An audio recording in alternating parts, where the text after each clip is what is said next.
তবে আরো কিছু দিক নির্দেশনামূলক কথা নিয়ে আসছে প্রতিবন্ধী স্যার প্রভাস অভিযান।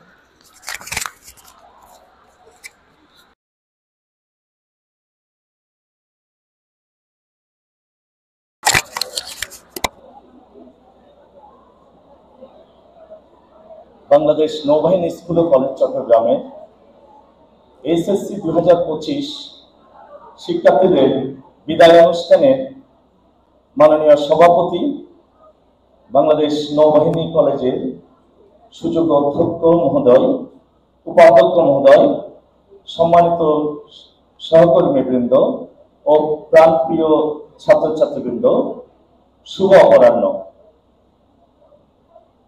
স্নেহের শিক্ষার্থীরা, এই 2 বছর কলেজ তথা কলেজের শিক্ষকবৃন্দ তোমাদের তিল তিল করে গড়ে তুলেছে। এখন তোমাদের সামনে এক গুরুত্বপূর্ণ অধ্যায়ের দ্বার প্রান্তে দাঁড়িয়ে আছে এইচএসসি পরীক্ষা, যা শুধু একটি পরীক্ষা নয়, জীবনের অন্যতম একটি মোড় এবং ভবিষ্যৎ গড়ে তোলার এক মহামঞ্চ। তাই এই সময় সঠিক দিক নির্দেশনা, আত্মবিশ্বাস এবং ধৈর্য তোমাদের সাফল্যের বড় সাথে হওয়া উচিত। একদম ভয় পাবে না। তোমাদের শ্রম, তোমাদের স্বপ্ন, তোমাদের সাধনা নিয়ে তোমরা জয় করবে তোমাদের সাফল্যকে। মনে রাখবে, all our dream will come true if we have the courage to pursue them. আমাদের সকল স্বপ্নগুলো সত্যি হবে যদি আমরা তাদেরকে সাহসিকতার সাথে অর্জন করতে পারি। মনে রাখবে, সাফল্যের কোনো শর্টকাট হয় না। তাই কঠোর পরিশ্রম, একাগ্রতা আর আত্মনিয়ন্ত্রণই পারে তোমার লক্ষ্যে পৌঁছে দিতে। এখন যদি ঘুমাও, আনন্দ করো, তাহলে ভবিষ্যৎ কাঁদবে। আর এখন যদি ঘাম ঝরাও, তাহলে ভবিষ্যতে হাসবে। প্রিয় শিক্ষার্থীরা, নিজেকে ছোট ভাববে না। তোমার মধ্যে অসীম শক্তি। তুমি অবশ্যই পারবে সাফল্যের মুকুট পড়তে। নিজের প্রতি বিশ্বাস রাখো। প্রিয় শিক্ষার্থীরা, ইতিমধ্যে পরীক্ষা নিয়ে নিশ্চয়ই তোমরা অনেক ভালো প্রিপারেশন নিয়েছো। তারপরেও শেষ মুহূর্তে আমি কিছু কথা তোমাদেরকে স্মরণ করিয়ে দেব। পড়াশোনার চাপে স্বাস্থ্যের ক্ষতি করবে না। এই মুহূর্তে সুস্থ থাকাটা খুব জরুরি। তাই পর্যাপ্ত ঘুম, স্বাস্থ্যকর এবং হাইজেনিক খাবার গ্রহণ করবে। আগের দিনেই প্রয়োজনীয় সকল কাগজপত্র গুছিয়ে রাখবে। একটা ভালো ঘুম দেবে এবং নির্ধারিত সময়ের আগেই পরীক্ষার হলে প্রবেশ করবে। বৃষ্টি, যানজট, করোনা এসব তো আছেই। যে কোনো বিষয়ে নার্ভাস হবে না এবং অত্যন্ত ঠান্ডা মাথায় মোকাবেলা করবে। মনে রাখবে, ফ্রাস্ট্রেশন নয়, আত্মবিশ্বাসেই সাফল্য। ফুরফুরে মেজাজ নিয়ে পরীক্ষার হলে প্রবেশ করবে। মনে রাখবে, হল performance is the best performance. তাই পরীক্ষার হলে প্রবেশ করে খাতা দেওয়ার সাথে সাথে শিক্ষক মহোদয়কে বা যারা ইনভিজিলেটর আছে তাদেরকে সম্মান প্রদর্শন করে খাতা গ্রহণ করবে এবং সাথে সাথেই রোল রেজিস্ট্রেশন ওএমআর ফর্ম পূরণ করবে। আমরা দেখতে পাই খাতা দেওয়ার সাথে সাথেই স্টুডেন্টরা পাশের জনের সাথে গল্প করে, যখন প্রশ্ন দেয় আস্তে আস্তে বসে স্কেল করে, রোল লিখে, নাম্বার লিখে, রেজিস্ট্রেশন লিখে। এটা কখনোই করা যাবে না। পারলে তুমি 1 নং প্রশ্নের উত্তর সেটাও লিখে রাখবে। যদি 1 নং না পারো তাই নাম্বার দিও না, নাম্বার পরে দিও। নং প্রশ্নের উত্তর লিখে রাখবে এবং প্রশ্ন ভালো করে পড়বে মনোযোগ দিয়ে।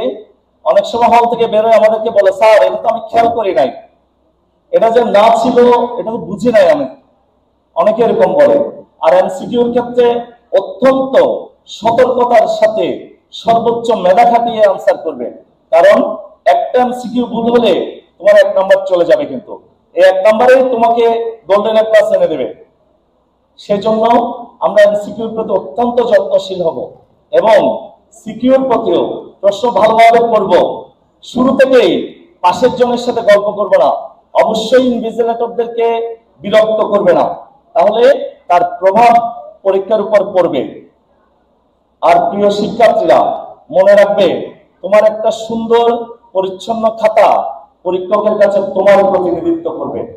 তুমি কেমন স্টুডেন্ট সেটা টিচার খাতা মূল্যায়ন করার সময় হাতে নিলেই বুঝে যাবে। তাই খাতাকে সুন্দর করে সাজিয়ে গুছিয়ে আনসার করবে।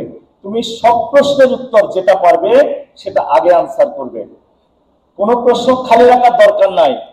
তোমরা অনেক কিছু জানো, যা জানো তা সাজিয়ে গুছিয়ে কাছাকাছি গিয়ে, অন্তত কাছাকাছি গেলেও আমরা খাতা মূল্যায়নের সময় নাম্বার দিয়ে দিই। যখন আমরা পুনর্মূল্যায়ন করতে যাই খাতায়, তখন দেখি যে কাছাকাছি কিছু আছে কিনা, কাছাকাছি কিছু থাকলেও আমরা নাম্বার দিয়ে দিই। তাই অবশ্যই কোনো প্রশ্ন ছেড়ে আসার দরকার নেই, সুন্দরভাবে আনসার করবে এবং পরীক্ষা শেষ হওয়ার 5 মিনিট আগেই শেষ করে দেবে। তোমার লেখা শেষ করবে এবং একটু রিভিশন করে ইনভিজিলেটর মহোদয়কে খাতা বুঝিয়ে দেবে। অবশ্যই টানাটানি করবে না। খাতা নেওয়ার সময় আমরা দেখি স্যার আরেকটা ওয়ার্ড শুধু একটা ওয়ার্ড লিখবো, এরকম করে টানাটানি করে, একদম দরকার নাই। একটা ওয়ার্ড না লিখলে কিছুই হবে না। অনেক সময় আমরা দেখি সবচেয়ে গুরুত্বপূর্ণ বিষয় যেটা MCQ set code. MCQ set code যদি তুমি না লিখো বা ভুল ফিল আপ করো তাহলে মহা বিপদ হয়ে যাবে। কিন্তু সেই জন্য অবশ্যই সেট কোড ধীরে সুস্থে প্রশ্ন পাওয়ার পর, অবশ্যই প্রশ্ন পাওয়ার আগে না, কারণ সেট কোড তো প্রশ্নের মধ্যে থাকবে, প্রশ্ন পাওয়ার পর সেটা ফিল আপ করবে। তাই যদি তুমি কোনো কিছু পরে আবার অনেকে মনে করে যে আমি মনে হয় রোল নাম্বার লিখি নাই, আমি মনে হয় রেজিস্ট্রেশন লিখি নাই, এগুলো নিয়ে এত দুশ্চিন্তা করার দরকার নেই। রোল নাম্বার না লিখলে পরে দেখা যাবে। পরীক্ষায় এইসব বিষয় চিন্তা করে কোনো ডিস্টার্ব করা যাবে না। নিশ্চয়ই তোমাদের পরীক্ষা অনেক ভালো হবে। নিজের উপর বিশ্বাস রাখো। তোমরাই আমাদের গর্ব। তোমাদের মধ্যে ভবিষ্যতে ডাক্তার, ইঞ্জিনিয়ার, প্রশাসক তথা নেতৃত্ব লুকিয়ে আছে। তোমাদের স্বপ্ন পূর্ণতা পাক। তোমাদের সাফল্য যেন আমাদের প্রতিষ্ঠান, তোমাদের পরিবার, সমাজ এবং দেশের জন্য গর্ব হয়ে ওঠে, এই আশীর্বাদ করি। সকলেই হোক সুখী, সকলে হোক কল্যাণময়। পরীক্ষার্থীদের মঙ্গল করুন, ওহে প্রভু দয়াময়। ধন্যবাদ সবাইকে।